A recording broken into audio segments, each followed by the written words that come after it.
Bon, allez, pas de vacances pour la colère agricole. Les agriculteurs, Théo, se préparent à un mois de janvier, il faut le dire, décisif. Oui, entre gestion de la dermatose nodulaire bovine et accord avec le Mercosur, traité de libre-échange contesté par une grande partie du monde agricole, qui a bien l'intention de maintenir la pression. La mobilisation se poursuit sur l'A64 entre Toulouse et Bayonne, ou encore l'A63 au sud de Bordeaux. 12 jours de présence sous le pont de l'échangeur autoroutier à Cestas, barrage sur lequel s'est tenue une nouvelle messe de Noël hier soir. Reportage du correspondant d'Europe 1, Guillaume Dreschler.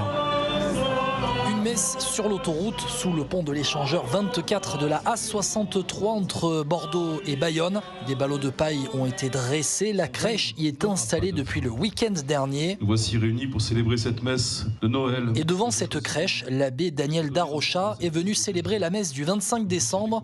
Une messe forcément particulière. Je suis de ce diocèse et donc en fait voilà, j'ai mes paroissiens qui sont là, donc je les rejoins pour célébrer la messe avec eux.